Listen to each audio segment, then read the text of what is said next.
Il paraît que je suis quelqu'un d'impulsif. C'est ce que me disait ma coloc quand je lui expliquais que si elle ne supportait pas d'entendre le glissement de mes pas quand j'eus l'audace de faire un aller-retour entre la cuisine et ma chambre un vendredi soir vers 21h, il fallait peut-être qu'elle reconsidère ses choix de vie et envisage de délocaliser son petit corps fragile dans un 15 mètres carrés comme tous les pauvres qui souhaitent ou éprouvent le besoin d'habiter dans notre belle capitale. C'est vrai que j'ai enregistré le dernier épisode sur un coup de tête. Je suis rentrée chez moi après une soirée très alcoolisée et je me suis dit, c'est parti, je me lance dans un épisode sans filet. Je sais pas vous, mais moi j'ai pas kiffé cet épisode. Never again. Plus jamais. C'est une galère à monter déjà. C'est tellement difficile de garder de la suite dans ses idées et de rester cohérente quand on n'a rien préparé du tout. Vous faites ce que vous voulez, mais moi, je vous le déconseille fortement. Je me le déconseille fortement.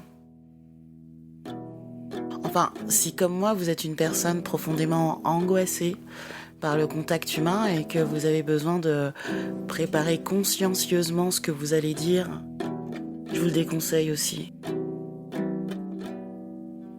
Ce détail mis à part, je suis pas trop du genre à suivre les règles à la lettre. En général, j'aime me laisser porter, ce qui m'a valu que des embrouilles en matière de dating. J'ai longtemps été anti-red flag. Peut-être que ça peut compter comme une règle. Je me suis longtemps interdit de juger les gens sur leurs photos, leur style de vie, avec bien sûr une dérogation pour les gens qui affichaient fièrement un passage en école de commerce. Ouais, je sais que vous êtes nombreux, mais désolé, ces gens-là m'effraient. Et je pense que c'est à cause de quelques reportages que j'ai pu regarder ado sur les écrites en école de commerce. Quelques histoires que j'ai entendues aussi, mais surtout la validation des valeurs ultra-capitalistes par les gens qui en sortent en général. Après avoir rencontré pas mal de gens incompatibles, de gens désagréables, de mecs qui parlaient comme des brochures du parti En Marche, de gros mythos qui n'assument pas leur statut de charo, etc., etc., je me suis dit que si je voulais me sortir de cet enfer qu'est le dating, je devais peut-être changer ma manière de faire. Et aussi parce que cette phrase revient dans de nombreuses séries que je binge, et c'est sans doute un truc de scénariste, mais en fait, les persos disent souvent dans ces films, ces séries plutôt, pardon, la définition de la folie, c'est répéter la même action en attendant un résultat différent. Que dire de plus ? Et on sait tous très bien que si j'étais un personnage de série, il ne serait pas fou. En galère, oui. Plein de questionnements, c'est sûr, mais pas gueudin. Pour revenir au red flag, le truc avec ce principe, c'est que comme toutes les notions qui se démocratisent, elles finissent par se diluer dans tout un tas de trucs qui ne correspondent que vaguement au concept original. Se dire que c'est red flag qu'un mec donne une liste exhaustive de ce qu'il recherche chez une femme, de tout ce qu'il déteste, et que cette liste ressemble davantage à des déclarations misogynes qu'on pose là pour dire de quel côté de l'histoire on se trouve. Ouais, je me dis, ok, red flag. D'aller à un date et de voir la personne être désagréable et agressive avec toutes les personnes qu'elle a décidé de ne pas ramener chez elle ce soir-là. Ok, red flag. Ce mec qui vous aborde, pardon, c'est souvent des mecs, en vous demandant comment vous êtes habillé et si vous pratiquez la sodomie après avoir demandé comment vous allez. Ouais, red flag.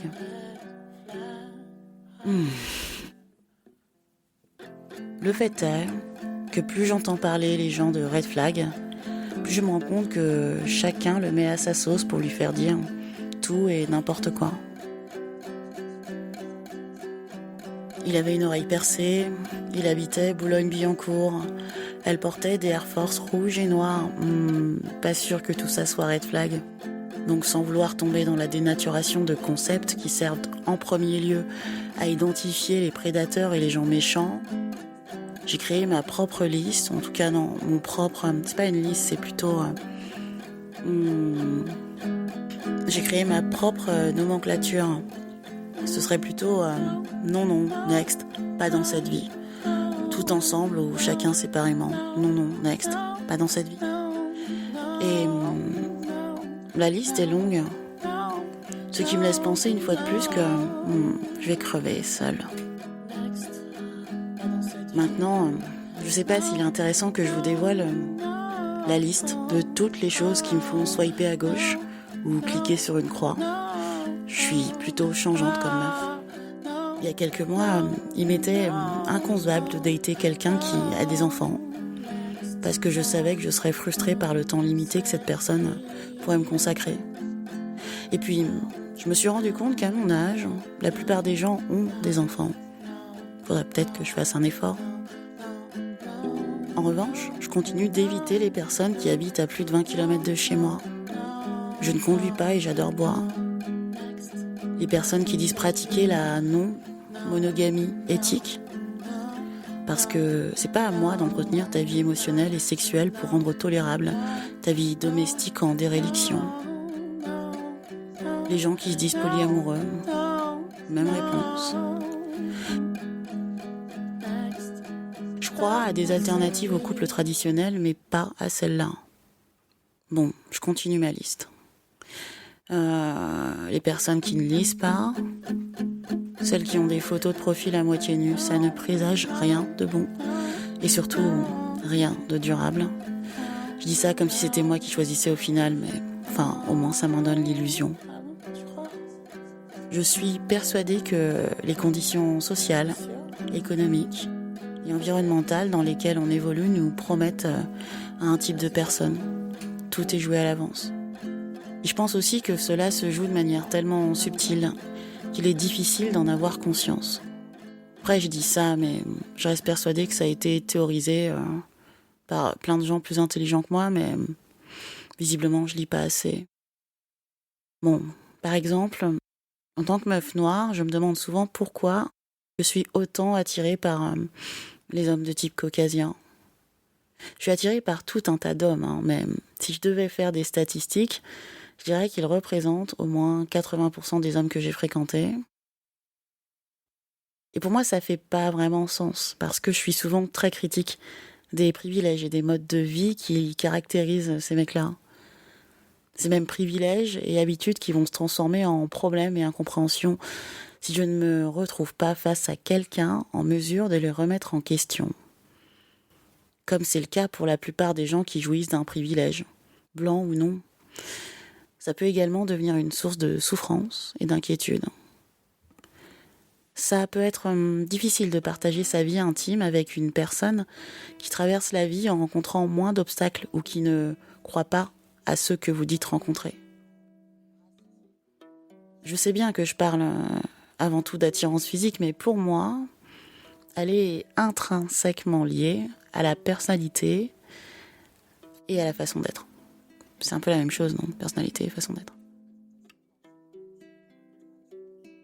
Après avoir pas mal réfléchi à tout ça, j'en suis venue à la conclusion que j'étais autant attirée par ce type d'homme-là, parce que ce sont ceux qu'on voit le plus dans la culture que je consomme. Ça m'arrive parfois de me rendre compte que le contenu que je regarde est plein d'hommes qu'ici on appellerait racisés, qui sont plus séduisants que celui qui me plaît le plus et qui est souvent blanc. À la différence près que celui qui me plaît interprète un rôle qui le rend séduisant. Vous voyez où je veux en venir ? Il y a un problème de représentation dans le cinéma, les séries, dans la littérature et même la musique. Oui, bon, c'est pas nouveau. Mais le problème pour moi, c'est que ça influe fortement sur ce que je trouve, moi, désirable. Et je suis sûre qu'on est tous et toutes influencés par ça. Et certainement à des degrés différents, mais quand même. Avoir tout ça en tête, ça me facilite pas vraiment les choses. D'autant plus que j'ai décidé tout récemment que je refusais de me laisser emmerder. Que je refusais de modifier quoi que ce soit dans mes habitudes ou mon comportement pour plaire. Parce que jusqu'ici, ce sont des choses que j'ai pu faire pour arrondir les angles et surtout ne pas être seule. Et que le résultat a été de se retrouver dans des relations où le taux de satisfaction des participants était très faible, voire inexistant chez l'un des deux protagonistes. Je refuse désormais d'être la personne qui pansera les plaies d'une grande tige mal dans sa peau. Ouais, j'aime les hommes grands. En échange de sexe médiocre parce que nos vies, ma vie, vaut plus que leur profit. Après, il est vrai que rassurer, consoler, prendre soin de quelqu'un n'est pas toujours une perte. On se fait du bien à soi quand on se sent si utile. Mais est-ce que ça doit obligatoirement se faire sans aucune reconnaissance ou garantie que cette relation évolue vers quelque chose de sain et d'épanouissant ? Je pense pas. Et pourtant, j'ai mis du temps à m'en rendre compte. Avec le garçon au regard vide, une fois que j'ai compris qu'il était intéressé par une personne qui n'avait absolument rien à voir avec moi en termes de physique, de personnalité et d'origine sociale, l'idée qu'il ne se passerait jamais rien entre nous a commencé à devenir de plus en plus réelle et de moins en moins insupportable, mais loin d'être intégrée dans ma petite tête. C'était pas uniquement de ma faute. C'est vrai que la plupart du temps, et surtout quand on était entouré, il se montrait plutôt distant, voire désagréable avec moi. Mais à d'autres moments, certes bien plus rares et donc précieux à mes yeux, il se montrait plutôt inquiet du regard que je portais sur lui. Il me montrait que la perception que j'avais de lui comptait et qu'il avait confiance en mon jugement. C'était évidemment sur des questions qui n'avaient pas vraiment d'importance. Le garçon au regard vide aimait se rassurer dans mon regard à moi, sur son physique, sur sa voix, sur la façon dont les autres le percevaient. Je le trouvais merveilleux. Alors, j'imagine que les réponses que je lui donnais lui faisaient du bien. Ce que je ne voyais pas, c'est qu'il utilisait mon regard sur lui pour se donner le courage d'aller vers elle. Dans ces moments-là, il savait toujours me trouver, se montrer si drôle et charmant que ça ne pouvait qu'adoucir le regard que je portais sur lui. Et c'était au-delà de l'attraction. Dans ces moments-là, il était le plus beau. Et tout mon être devenait un miroir reflétant celui qu'il avait besoin de voir. Le reste du temps, il me paraissait toujours récalcitrant à toute forme de contact. Avec moi ou les autres, il semblait se raidir à la simple idée de faire la bise à quelqu'un. Et j'aimais respecter cette limite-là chez lui. Alors je ne le touchais jamais, même si l'envie m'en brûlait les doigts. Je trouvais qu'il y avait une sorte de beauté à attendre patiemment, qu'il me fasse confiance. La personne très sensuelle que je suis rêvait même d'une relation sans rapport physique. Genre, même pas des mains qui s'effleurent, absolument rien. J'aurais accepté toutes ces conditions. Faut croire que je me serais rasé le crâne et changé de sexe si ça avait été le seul moyen. Mais je crois que il aimait les vraies filles. Celles qui ont les cheveux longs, une nuque délicate et les épaules étroites. Des courbes juste assez présentes pour les distinguer des hommes. Un soir, on regardait un film. J'étais assise à côté de lui, il faisait chaud. Je portais un débardeur et un short relativement court. J'étais bien à côté de lui. Pour une fois, je me sentais comme libérée de l'attirance que j'avais pour lui. J'étais moins obsédée par l'idée de passer du temps avec lui. Je me disais qu'il arrêterait bientôt d'hanter mes rêves pour devenir un vrai copain. un ami peut-être. Et puis, tout d'un coup, il a arrêté de regarder le film pour porter son regard sur mes cuisses.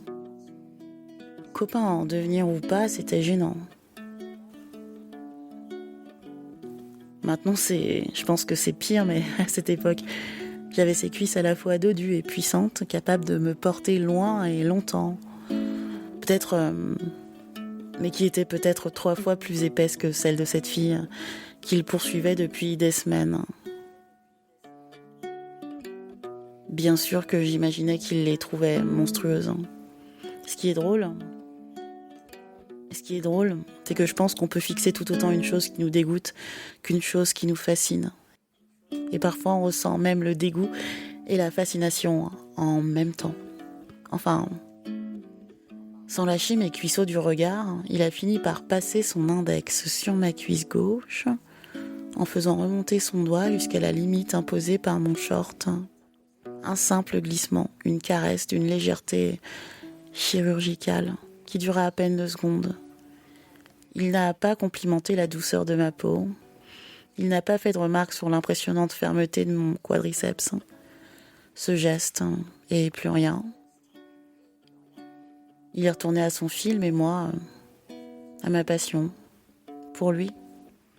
Évidemment que j'ai passé des semaines à penser à cet instant auquel je n'aurais jamais d'explication.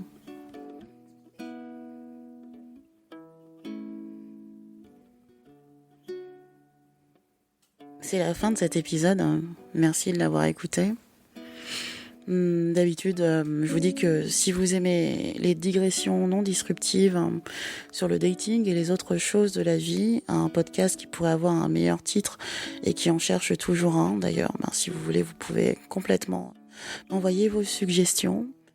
Si vous aimez ce podcast, même si vous en aimez pas le titre, vous pouvez le suivre sur Thread grâce au compte Le Podcast de la Meuf Inutile sur Instagram. Toujours sur le podcast de la Meuf Inutile.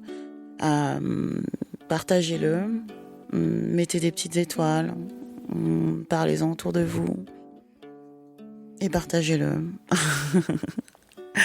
Bref, show me the love. Bisous.